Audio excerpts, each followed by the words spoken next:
Di tanah merah tambak Oso, seorang anak petani bangkit melawan penjajahan. Ayahnya dibunuh, rakyat diperas, dan keadilan dirampas. Dari penderitaan lahirlah Sarip, pahlawan rakyat yang menantang Belanda, mencuri kembali hak kaum miskin, dan menulis legenda berdarah yang tak pernah mati. Di bawah langit kelabu yang seolah tak pernah benar-benar cerah, desa Tambak Oso terhampar sebagai potret luka panjang penjajahan Belanda di tanah Jawa Timur.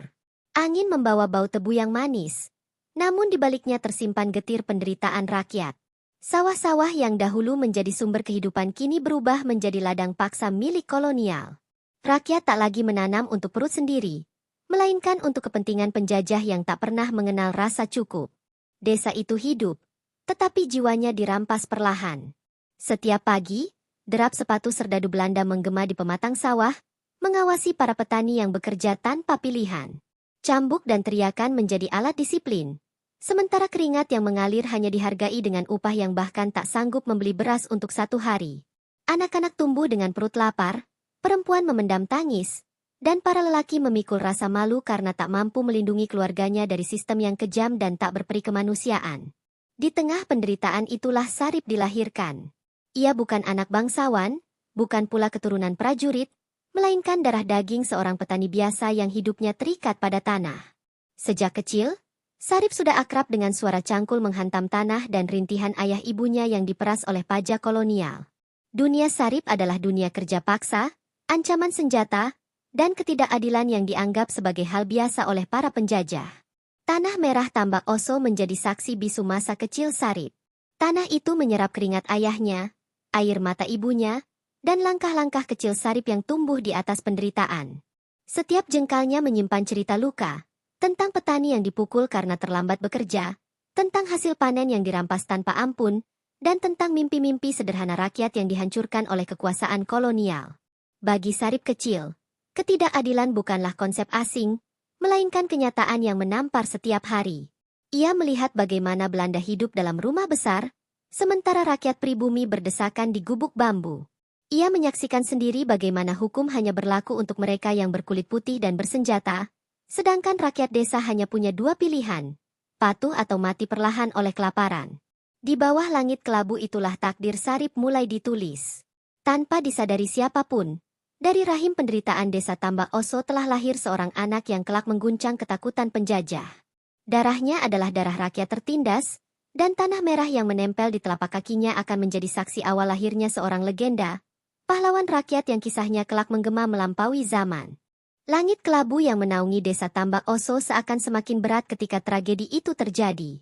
Setelah bertahun-tahun diperas oleh pajak dan kerja paksa, kesabaran rakyat mencapai batasnya. Ayah Sarip, seorang petani tebu yang dikenal jujur dan keras kepala, menjadi salah satu dari sedikit orang yang berani mengangkat suara. Ia menolak membayar pajak tambahan yang ditetapkan Belanda, pajak yang jelas-jelas mustahil dibayar oleh rakyat yang bahkan kesulitan makan. Penolakan itu bukan sekadar tindakan berani, melainkan vonis mati. Pada suatu pagi yang dingin, serdadu Belanda datang ke rumah bambu keluarga Sarip. Tanpa pengadilan, tanpa belas kasihan, ayah Sarip diseret ke tengah ladang tebu, ladang yang selama ini menyerap keringatnya. Di hadapan warga desa, ia dipukuli dan ditembak sebagai peringatan bagi siapapun yang berniat melawan kekuasaan kolonial. Teriakan ibu Sarip menggema, memecah kesunyian Tambak Oso. Sarip kecil hanya bisa terpaku, menyaksikan darah ayahnya membasahi tanah merah yang selama ini menjadi sumber hidup keluarganya. Momen itu menggoreskan luka yang tak pernah sembuh. Sejak hari itu, Sarip tak lagi melihat dunia dengan mata anak-anak. Ia dipaksa tumbuh dewasa oleh kekejaman penjajahan. Kematian sang ayah tidak hanya meninggalkan duka, tetapi juga kehancuran ekonomi keluarga. Tanpa kepala keluarga, rumah Sarip menjadi sasaran empuk keserakahan. Pajak tetap ditagih, ancaman terus datang, dan kemiskinan semakin mencekik. Namun penderitaan itu belum mencapai puncaknya. Pengkhianatan justru datang dari dalam darah sendiri. Paman Sarip, yang sejak lama menyimpan ambisi, memanfaatkan situasi itu dengan licik. Dengan dalih menjaga tanah keluarga, ia bersekutu dengan pejabat kolonial dan merebut hak kepemilikan lahan warisan ayah Sarip. Tanah yang ditinggalkan ayahnya dengan darah dan keringat kini berpindah tangan tanpa perlawanan hukum, karena hukum memang tak pernah berpihak pada rakyat kecil. Sarip menyaksikan sendiri bagaimana pamannya berubah menjadi alat penjajah. Dari kerabat menjadi pengkhianat, dari keluarga menjadi musuh dalam selimut. Di hadapan Belanda, pamannya tunduk dan tersenyum. Di hadapan Sarip dan ibunya, ia berbicara tentang nasib dan takdir seolah semua adalah kehendak alam, bukan hasil keserakahan. Rasa kehilangan itu berlapis. Ayah direnggut nyawanya, tanah dirampas, dan keluarga dihancurkan dari dalam. Di malam-malam sunyi, Sarip sering duduk di tepi ladang, memandangi tanah merah yang kini terasa asing. Ia menggenggam segenggam tanah, membiarkannya jatuh perlahan dari telapak tangannya, seolah menguburkan masa kecilnya sendiri. Dari hari ke hari, kemarahan Sarip tumbuh bersama kesadarannya. Ia mulai memahami bahwa penderitaan rakyat bukanlah nasib, melainkan hasil penindasan sistematis. Ia mendengar bisik-bisik perlawanan, cerita tentang desa lain yang bernasib sama, dan kabar tentang orang-orang yang berani melawan meski harus kehilangan segalanya. Api dendam mulai menyala di dada Sarip, bukan dendam buta, melainkan kemarahan yang menemukan arah. Ia bersumpah dalam diam, di bawah langit kelabu Tambak Oso, bahwa kematian ayahnya tidak akan sia-sia. Jika hukum berpihak pada penjajah, maka ia akan menjadi hukum bagi dirinya sendiri. Babak kehidupan Sarip pun berubah. Dari seorang anak petani yang polos, ia menjelma menjadi pemuda dengan luka mendalam dan tekad membaja. Kematian sang ayah menjadi titik balik yang tak bisa dihindari. Gerbang menuju jalan gelap perlawanan yang kelak mengguncang ketakutan Belanda dan mengubah Sarip Tambak Oso menjadi legenda yang tak pernah mereka duga. Kematian ayah Sarip ternyata hanyalah awal dari penderitaan yang lebih kejam. Setelah darah tumpah di ladang tebu, kekuasaan Belanda justru semakin menunjukkan wajah aslinya. Pajak kolonial dinaikkan tanpa ampun. Seolah penjajah ingin memastikan bahwa ketakutan tertanam hingga ke tulang rakyat Tambak Oso. Setiap keluarga diwajibkan menyerahkan hasil panen, uang, bahkan ternak, meski mereka sendiri nyaris tak punya apa-apa. Desa yang sejak lama hidup dalam keterbatasan kini berubah menjadi ladang kesengsaraan terbuka. Petugas pajak datang membawa daftar panjang, dikawal senapan dan cambuk. Tak ada ruang untuk tawar-menawar. Siapapun yang terlambat atau tak mampu membayar akan dipermalukan di depan umum, dipukuli, atau dijebloskan ke penjara kolonial. Tangisan dan jeritan menjadi suara sehari-hari yang tak lagi mengejutkan. Sarip menyaksikan penderitaan itu dengan mata yang tak lagi polos. Ia melihat ibu-ibu menjual perhiasan terakhir, bahkan kain kafan yang disiapkan untuk hari kematian, demi membayar pajak. Anak-anak dipaksa bekerja di ladang tebu sejak fajar. Tubuh mereka kecil namun diperas seperti orang dewasa. Tambak Oso tak lagi sekadar desa. Ia menjelma neraka yang dibangun perlahan oleh kebijakan kolonial. Di tengah situasi itu, pamannya semakin berkuasa. Dengan stempel Belanda di tangannya, ia berdiri di sisi penjajah, ikut menunjuk rumah-rumah rakyat yang dianggap menunggak pajak. Warga tak berani melawan, sebab mereka tahu, satu kata salah bisa berujung nasib seperti ayah Sarip. Pengkhianatan itu membuat luka Sarip semakin dalam, menorehkan garis tegas antara darah keluarga dan darah penjajah. Kelaparan mulai merajalela. Lumbung desa kosong, sementara gudang Belanda penuh. Ironi itu membakar amarah rakyat, tetapi ketakutan menahan mereka untuk bergerak. Di malam hari, obor-obor kecil menyala di gubuk bambu, menjadi saksi bisikan putus asa dan doa-doa yang tak tahu lagi harus ditujukan kemana. Desa hidup dalam diam yang penuh tekanan. Sarip mulai mendengar keluhan rakyat yang datang diam-diam ke rumah ibunya. Mereka tidak meminta belas kasihan, hanya ingin didengar. Dari situlah Sarip menyadari bahwa penderitaan ini bukan milik satu keluarga, melainkan luka bersama. Pajak bukan sekadar alat ekonomi, tetapi senjata penjajahan untuk mematahkan martabat manusia. Semakin hari, kemarahan Sarip menemukan bentuk. Ia mulai membantu rakyat kecil secara sembunyi-sembunyi, mengantar makanan, menghalangi petugas pajak, dan memberi perlawanan kecil yang nyaris tak terlihat. Meski tindakan itu sederhana, bagi Sarip itulah cara pertama menantang sistem yang selama ini dianggap tak tersentuh. Belanda mulai mencium adanya kegelisahan di Tambak Oso. Patroli ditingkatkan, hukuman diperberat, dan ancaman ditempel di sudut-sudut desa. Namun yang tak mereka sadari, ketakutan telah berubah menjadi bara. Setiap cambukan justru menambah kebencian, setiap pajak menjadi alasan baru untuk melawan. Sarip kini berdiri di persimpangan hidupnya. Ia tahu bahwa melawan berarti mempertaruhkan nyawa, tetapi diam berarti membiarkan rakyat mati perlahan. Di bawah langit kelabu yang sama seperti hari ayahnya gugur, Sarip mengepalkan tangan. Untuk pertama kalinya, ia tak hanya menyimpan dendam, ia mulai menyiapkan perlawanan. Dari seorang pemuda yang menyimpan luka pribadi, Sarip mulai melangkah menjadi simbol kegelisahan rakyat. Pajak neraka telah membuka matanya sepenuhnya.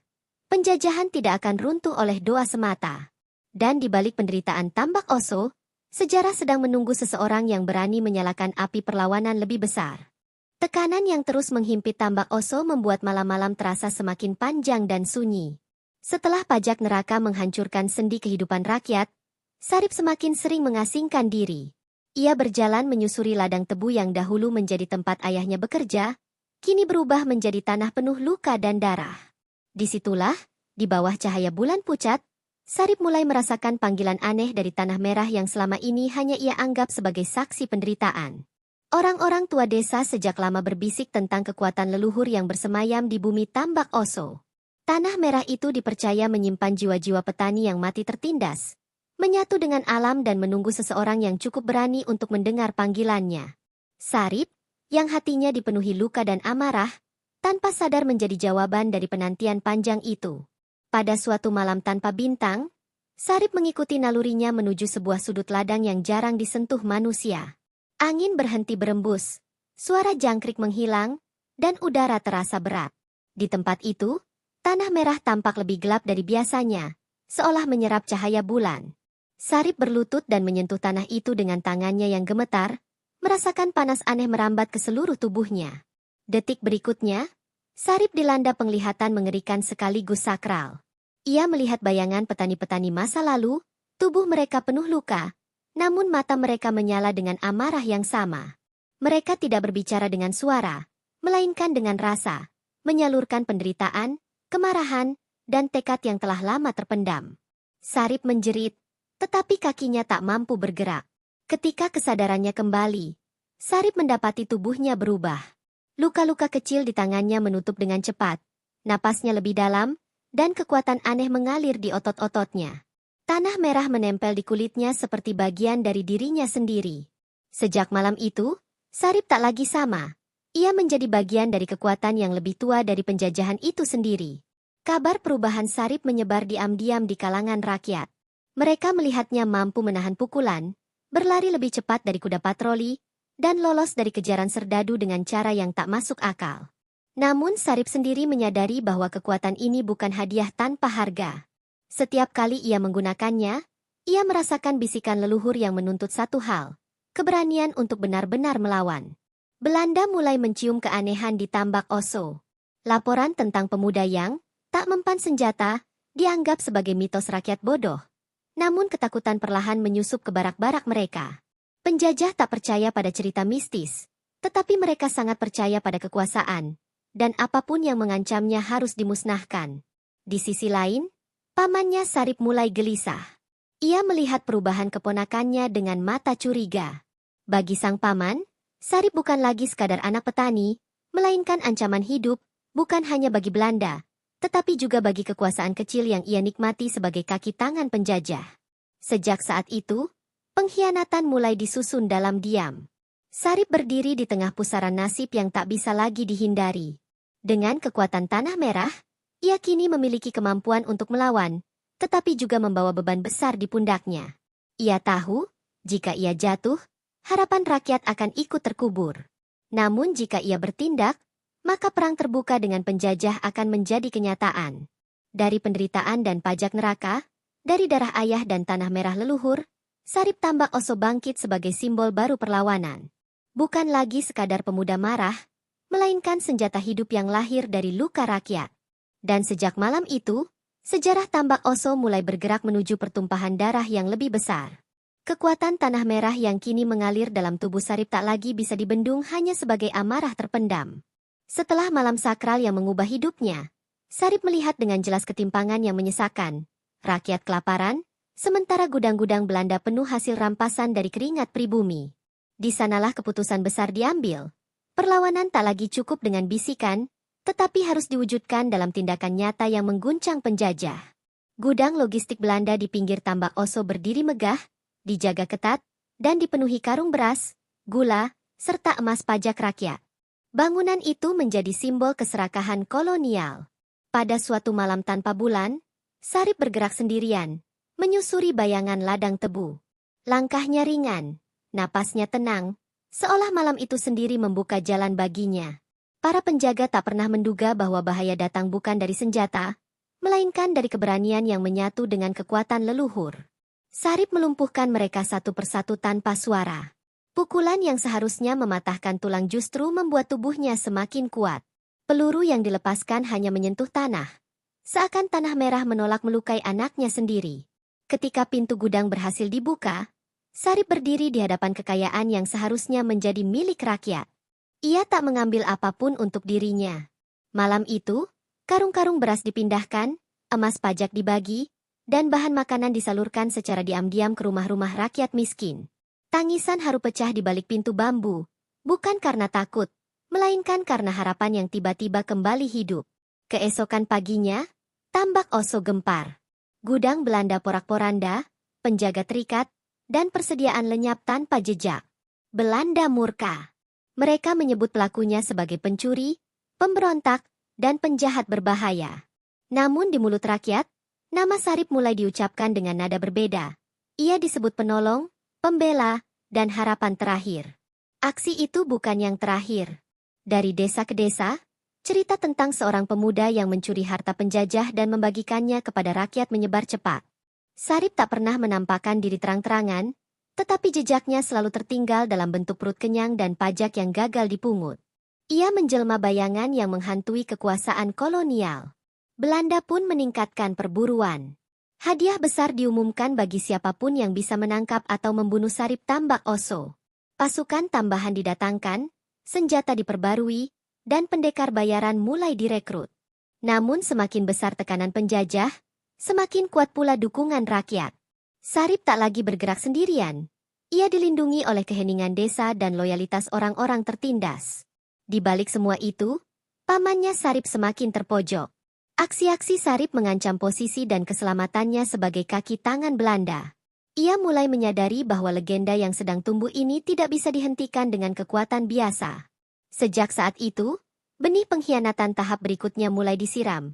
Lebih licik, lebih mematikan. Sarip sendiri sadar bahwa jalannya semakin berbahaya. Setiap keberhasilan membawa konsekuensi yang lebih besar. Namun melihat senyum anak-anak yang kembali makan kenyang dan rakyat yang berani menatap mata penjajah, ia tahu satu hal, jalan ini tak boleh berhenti. Jika ketakutan adalah senjata Belanda, maka harapan adalah senjata Sarip. Kelahiran legenda sesungguhnya. Sarip Tambak Oso bukan lagi sekadar pemuda yang marah pada nasib, melainkan simbol perlawanan yang hidup. Di mata Belanda, ia adalah hantu yang harus dimusnahkan. Di mata rakyat, ia adalah Robin Hood Jawa Timur, pahlawan yang lahir dari tanah merah dan keberanian, siap menantang kekuasaan paling bengis sekalipun. Aksi Sarip yang mengguncang gudang-gudang Belanda, akhirnya memicu reaksi paling keras dari penguasa kolonial. Mereka menyadari bahwa pasukan biasa tak lagi cukup menghadapi seorang pemuda yang dilindungi tanah dan rakyatnya sendiri. Maka keputusan besar pun diambil. Belanda mendatangkan pendekar-pendekar bayaran dari berbagai penjuru, orang-orang terlatih yang dibayar bukan untuk menangkap, melainkan untuk membunuh tanpa ragu. Para pendekar itu bukan sembarang prajurit. Mereka ahli senjata tajam, pemburu manusia yang terbiasa mengejar target di hutan dan desa. Nama Sarip kini terpampang di papan buruan dengan hadiah besar. Dari hutan jati hingga pematang sawah, Tambak Oso berubah menjadi wilayah perburuan terbuka. Setiap bayangan dicurigai, setiap langkah terasa diawasi. Rakyat kembali terjepit. Desa-desa yang sebelumnya melindungi Sarip kini ditekan dengan ancaman dan penyiksaan. Belanda menggunakan taktik lama, memutus dukungan rakyat dengan teror. Rumah dibakar, ladang dirusak, dan siapapun yang dicurigai membantu Sarip langsung ditangkap. Keheningan yang dulu melindungi kini berubah menjadi ketakutan yang mencekik. Sarip merasakan perubahan itu dengan tajam. Kekuatan tanah merah memang membuatnya kebal. Tetapi penderitaan rakyat adalah luka yang tak bisa ia sembuhkan dengan tenaga semata. Setiap jeritan warga menjadi beban baru di dadanya. Ia mulai menyadari bahwa perlawanan telah memasuki fase paling berbahaya. Fase di mana nyawa orang lain dipertaruhkan karena namanya. Pertemuan pertama dengan pendekar bayaran terjadi di tepi hutan saat fajar. Tanpa peringatan, serangan datang bertubi-tubi. Golok, tombak, dan peluru menghantam tubuh Sarip. Namun Tanah Merah kembali menunjukkan kuasanya. Luka-luka menutup, dan serangan memantul seolah menghantam batu. Pertarungan itu berakhir dengan tubuh-tubuh bergelimpangan dan Sarip menghilang ke dalam kabut pagi. Kabar tentang pendekar bayaran yang gagal menyebar cepat. Alih-alih memadamkan legenda, Belanda justru menyuburkannya. Namun mereka tak menyerah. Strategi diperhalus, jebakan dipasang, dan mata-mata disebar hingga ke lingkaran terdekat Sarip. Perburuan ini tak lagi mengandalkan kekuatan, tetapi kesabaran dan pengkhianatan. Di tengah kekacauan itu, pamannya Sarip kembali memainkan peran gelap.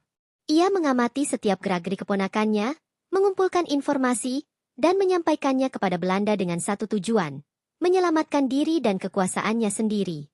Bagi sang paman, Sarip bukan darah daging, melainkan ancaman yang harus disingkirkan dengan cara apapun. Sarip mulai terdesak dari segala arah. Hutan tak lagi sepenuhnya aman, desa tak lagi sepenuhnya melindungi.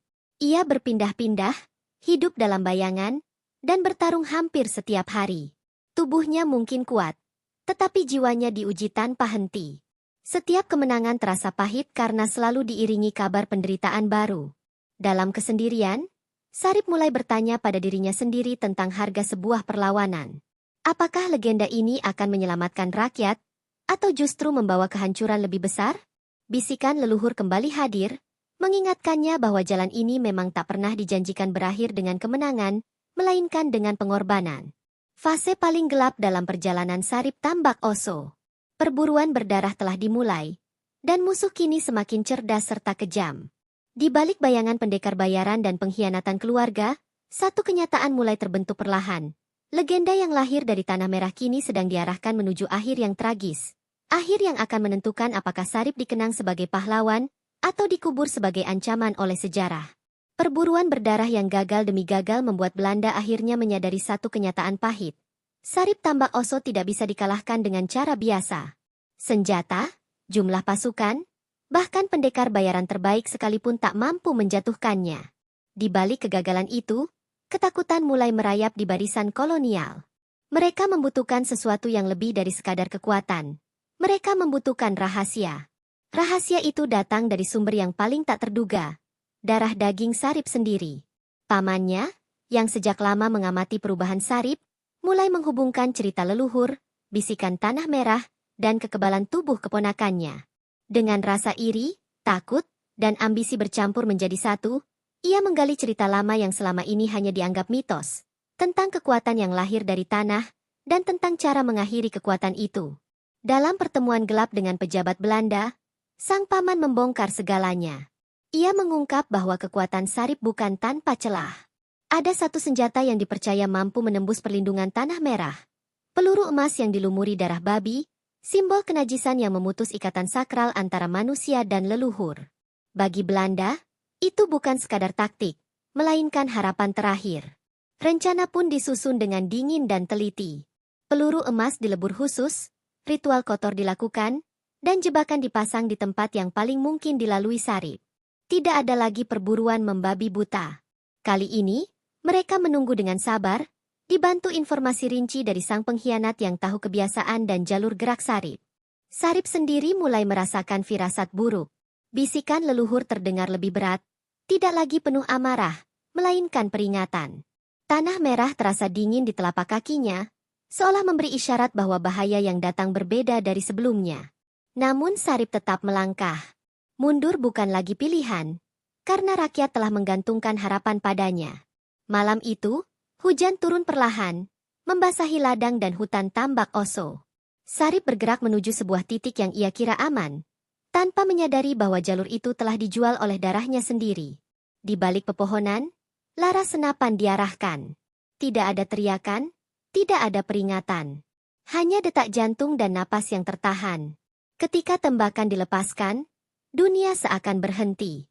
Peluru emas menembus tubuh Sarip, dan untuk pertama kalinya, darahnya benar-benar mengalir tanpa segera tertutup. Tanah Merah yang biasanya melindungi kini basah oleh darah pahlawannya sendiri. Sarip terhuyung, berusaha bangkit, namun tubuhnya tak lagi patuh seperti sebelumnya. Meski terluka parah, Sarip tidak langsung tumbang. Dengan sisa tenaga dan amarah, ia melawan. Pertarungan singkat namun brutal pecah di tengah hujan. Beberapa serdadu tumbang, tetapi kekuatan Sarip terus melemah.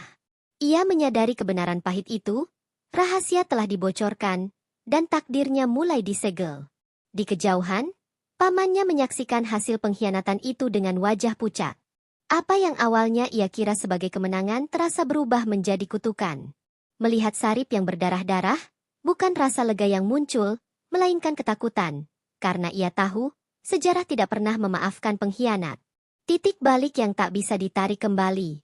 Rahasia telah terbuka, senjata pamungkas telah digunakan, dan legenda Sarip Tambak Oso kini berada di ambang kehancuran.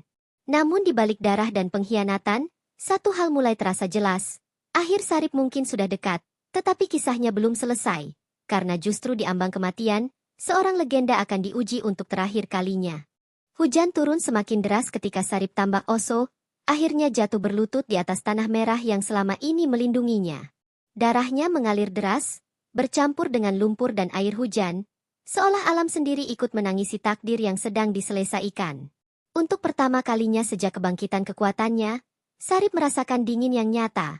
Bukan dingin malam, melainkan dingin kematian yang perlahan mendekat. Serdadu Belanda mendekat dengan senjata terarah, wajah mereka campuran antara takut dan lega.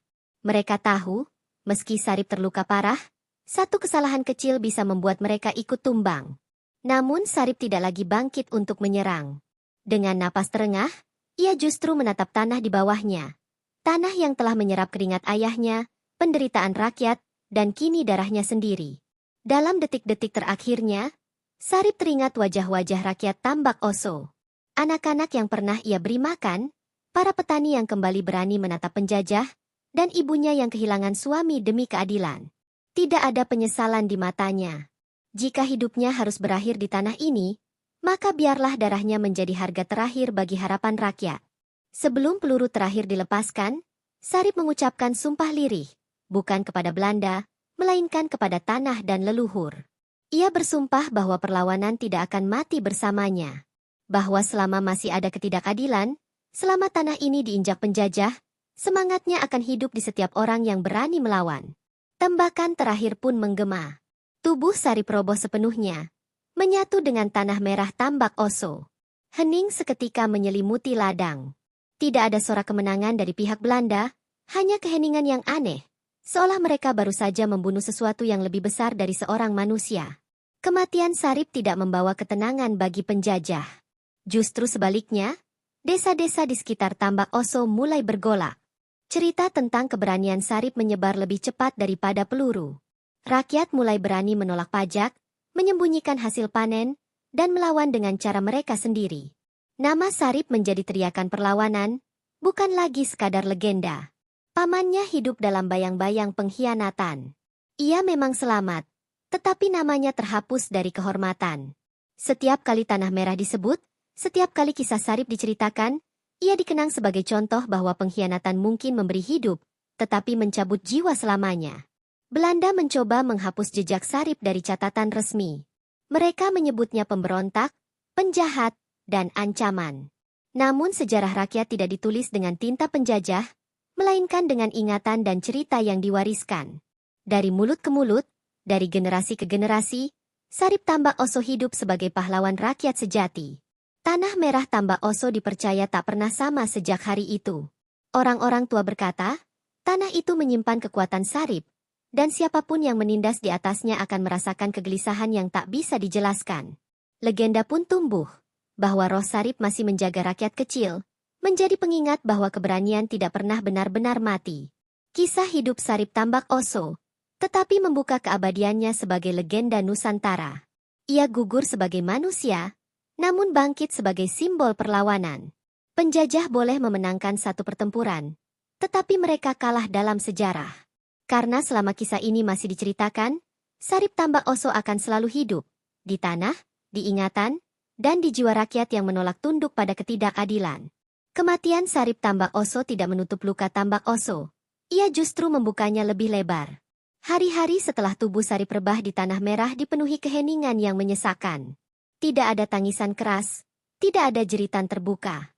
Rakyat memilih diam, bukan karena takut, melainkan karena mereka sedang menyimpan sesuatu yang jauh lebih berbahaya bagi penjajah, ingatan dan kemarahan yang matang. Belanda mengira dengan gugurnya Sarip, perlawanan akan padam. Patroli dikurangi, tekanan dilonggarkan sesaat, dan mereka merasa kemenangan telah diraih. Namun mereka gagal memahami satu hal penting. Sarip bukan sekadar seorang pejuang, ia telah menjadi ide. Dan ide tidak bisa ditembak, tidak bisa dikubur, dan tidak bisa dibungkam. Di malam hari, rakyat mulai berkumpul diam-diam. Mereka menceritakan kembali kisah Sarip kepada anak-anak mereka, tentang pemuda yang bangkit dari tanah merah, tentang ayah yang gugur, tentang harta Belanda yang dibagikan kepada rakyat miskin. Cerita itu diceritakan berulang-ulang, hingga Sarip tak lagi hanya milik Tambak Oso, tetapi milik semua yang tertindas. Penolakan pajak mulai terjadi secara serentak, bukan dengan teriakan, melainkan dengan sikap. Panen disembunyikan, kerja paksa diperlambat, dan perintah Belanda dijawab dengan kebisuan kolektif. Para pejabat kolonial mulai resah, mereka tidak lagi menghadapi satu Sarip, melainkan ratusan orang dengan semangat yang sama. Nama Sarip Tambak Oso menjadi simbol sandi perlawanan. Jika seseorang berkata, tanah merah masih basah, itu berarti rakyat siap melawan. Jika seseorang menyebut nama Sarip dengan lirih, itu adalah sumpah diam-diam untuk tidak tunduk. Legenda itu menjelma bahasa rahasia yang tak pernah bisa dipahami penjajah. Sementara itu, pamannya hidup dalam kehampaan. Kekuasaan yang ia dapatkan dari pengkhianatan tidak pernah memberinya ketenangan. Ia dijauhi rakyat, dipandang dengan mata penuh kebencian, dan hidup dalam ketakutan akan balasan sejarah. Di setiap langkahnya, ia seolah mendengar bisikan tanah merah yang mengutuk namanya. Belanda mencoba menulis ulang kisah Sarip dalam laporan resmi. Mereka menyebutnya kriminal, perusuh, dan bandit. Namun tulisan itu mati di atas kertas. Sejarah rakyat hidup diingatan, di lagu-lagu lirih, dan didongeng sebelum tidur. Di sanalah Sarip dikenang sebagai pahlawan, bukan oleh tinta penjajah, tetapi oleh hati yang pernah diselamatkannya. Bertahun-tahun kemudian, Tambak Oso berubah. Ladang tebu tetap ada, penjajahan berganti wajah, tetapi tanah merah tetap sama. Orang-orang percaya, selama tanah itu ada, selama kisah Sarip diceritakan, keberanian tidak akan pernah punah. Setiap penindasan baru selalu dihadapi dengan satu nama lama, Sarip Tambak Oso. Legenda itu melampaui waktu. Ia tidak lagi terikat pada tubuh atau senjata, melainkan pada semangat. Sarip menjadi simbol bahwa rakyat kecil bisa mengguncang kekuasaan besar, bahwa satu nyawa yang berani bisa menyalakan ribuan jiwa lain.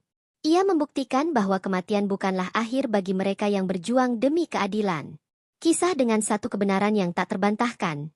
Sarip Tambak Oso mungkin telah gugur sebagai manusia, tetapi ia hidup abadi sebagai roh perlawanan Nusantara. Selama ketidakadilan masih berdiri, selama tanah ini masih diinjak penindas, nama Sarip akan terus dipanggil, sebagai peringatan, sebagai harapan, dan sebagai janji bahwa rakyat tidak akan selamanya diam. Waktu terus berjalan, tetapi kisah Sarip Tambak Oso menolak larut bersama debu zaman. Setelah gema perlawanan menyebar dari desa ke desa, satu hal menjadi jelas. Penjajahan mungkin berganti bentuk, tetapi luka dan keberanian rakyat tetap hidup. Tanah merah Tambak Oso kini bukan sekadar lahan pertanian. Ia telah menjadi monumen tak tertulis bagi darah, pengorbanan, dan keberanian yang tak tercatat dalam arsip kolonial. Di setiap generasi, kisah Sarip diceritakan ulang dengan nada berbeda, namun maknanya tetap sama. Ia bukan sekadar legenda mistis atau dongeng pengantar tidur, melainkan cermin tentang apa yang terjadi ketika ketidakadilan dibiarkan terlalu lama. Dari kisah itulah rakyat belajar bahwa diam bukanlah keselamatan, dan tunduk bukanlah takdir. Sejarah resmi mungkin meniadakan nama Sarip, tetapi sejarah rakyat justru membesarkannya. Tidak ada patung megah, tidak ada prasasti batu, namun namanya hidup di ladang, di sawah, di napas petani yang menolak menyerah. Sarip menjadi bukti bahwa pahlawan sejati sering lahir dari penderitaan paling sunyi. Belanda dan kekuasaan kolonial lain datang dan pergi, tetapi satu kesalahan mereka selalu sama, mengira bahwa kekuatan senjata mampu mematikan semangat. Sarip Tambak Oso membantah itu dengan hidup dan matinya. Ia membuktikan bahwa ketika rakyat bersatu dengan tanah dan keyakinan, kekuasaan sebesar apapun akan retak dari dalam. Tanah merah yang dahulu menjadi sumber kekuatannya kini menjadi simbol yang lebih besar. Ia melambangkan ikatan antara manusia dan tanah airnya, ikatan yang tak bisa diputus oleh peluru emas, pengkhianatan, atau sejarah palsu. Di sanalah letak keabadian Sarip, bukan pada tubuhnya, melainkan pada makna perjuangannya. Bagi mereka yang berkuasa, kisah Sarip adalah ancaman. Bagi rakyat kecil, ia adalah pengingat bahwa keadilan tidak pernah turun dari atas, melainkan diperjuangkan dari bawah. Setiap kali ketimpangan muncul, setiap kali suara rakyat dibungkam, nama Sarip seakan kembali dipanggil oleh zaman. Legenda Sarip Tambak Oso juga menjadi warisan budaya, cerita lisan yang menolak punah. Ia hidup dalam seni, dongeng, animasi, dan kisah Nusantara yang diwariskan lintas generasi. Dari sana, identitas perlawanan tumbuh, menguatkan ingatan kolektif bahwa bangsa ini dibangun bukan hanya oleh raja dan jenderal, tetapi juga oleh rakyat biasa yang berani. Tidak semua pahlawan menang di medan perang. Sebagian justru menang di ingatan manusia. Sarip termasuk di antaranya. Ia kalah oleh peluru, tetapi menang oleh sejarah. Ia gugur sebagai individu, namun bangkit sebagai simbol yang tak bisa dikalahkan oleh waktu. Kini, setiap kali Tanah Merah disebut, setiap kali cerita tentang penindasan diceritakan, kisah Sarip Tambak Oso kembali menemukan relevansinya. Ia menjadi pengingat bahwa keadilan selalu menuntut keberanian, dan keberanian selalu menuntut pengorbanan. Perjalanan panjang Sarip Tambak Oso dengan satu kebenaran yang menggema. Penjajahan bisa menguasai tanah, tetapi tidak pernah mampu menguasai jiwa rakyatnya. Selama kisah ini terus diceritakan, selama keberanian terus diwariskan, Sarip Tambak Oso akan selalu hidup, bukan hanya sebagai legenda Jawa Timur, tetapi sebagai roh perlawanan Nusantara yang abadi. Seiring waktu bergulir, kisah Sarip Tambak Oso tidak berhenti sebagai cerita masa lalu. Ia justru menemukan napas baru di setiap zaman yang kembali melahirkan ketidakadilan. Di tengah perubahan kekuasaan dan wajah penjajahan yang tak lagi selalu berseragam, semangat Sarip hidup dalam bentuk lain, dalam keberanian rakyat kecil yang menolak ditindas oleh sistem yang tak adil. Tambak Oso mungkin telah berubah rupa. Ladang tebu tak lagi seluas dahulu, jalan tanah mulai tergantikan batu dan aspal, tetapi tanah merahnya tetap sama. Orang-orang tua masih percaya, setiap kali ketidakadilan tumbuh di atasnya, tanah itu akan gelisah. Bukan dengan gempa atau petir, melainkan dengan munculnya suara-suara perlawanan yang tak bisa dibungkam. Generasi baru mengenal Sarip bukan dari buku sejarah resmi, melainkan dari cerita lisan, seni pertunjukan, animasi, dan kisah Nusantara yang kembali dihidupkan. Di sanalah Sarip bereinkarnasi sebagai simbol, bukan lagi sosok fisik, melainkan keberanian kolektif yang menolak tunduk pada penindasan apapun bentuknya. Di berbagai tempat, nama Sarip kerap disebut ketika rakyat kecil menghadapi ketidakadilan, ketika tanah dirampas, ketika suara dibungkam, ketika keringat kembali dihargai dengan ketidaklayakan.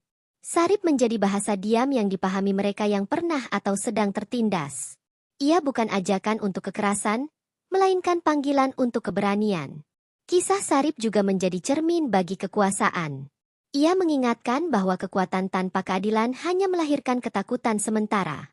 Sejarah telah membuktikan, penguasa yang mengandalkan penindasan selalu berakhir kalah, bukan di medan perang, tetapi di ingatan rakyat yang lebih panjang dari usia kekuasaan. Tanah Merah Tambak Oso kini lebih dari sekadar latar legenda.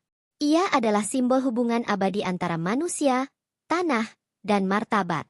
Selama tanah itu diinjak dengan ketidakadilan, selama rakyat diperas tanpa suara, legenda Sarip akan selalu menemukan jalannya untuk hidup kembali.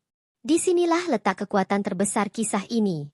Sarip Tambak Oso tidak menuntut untuk dikenang sebagai pahlawan sempurna. Ia justru hidup sebagai pengingat bahwa keberanian lahir dari luka, dan perlawanan lahir dari kepedihan yang terlalu lama dipendam. Bagi generasi muda, Sarip adalah pesan keras dari masa lalu, bahwa diam bukanlah netral, dan ketidakadilan yang dibiarkan akan selalu menemukan korbannya. Kisah ini mengajarkan bahwa perubahan tidak selalu dimulai dari istana atau pusat kekuasaan, melainkan dari desa kecil, dari rakyat biasa, dari mereka yang berani berkata, cukup. Legenda Sarip Tambak Oso terus bergerak, menyesuaikan diri dengan zaman, tetapi tidak pernah kehilangan inti maknanya. Ia adalah roh perlawanan yang menolak mati, karena ia hidup di setiap hati yang masih percaya pada keadilan dan keberanian. Satu kebenaran terakhir, selama masih ada ketidakadilan di tanah ini, Sarip Tambak Oso tidak akan pernah benar-benar menjadi masa lalu. Ia akan selalu hadir, dalam cerita, dalam sikap, dan dalam keberanian rakyat yang memilih untuk tidak tunduk. Dan disitulah legenda menemukan keabadiannya yang sesungguhnya.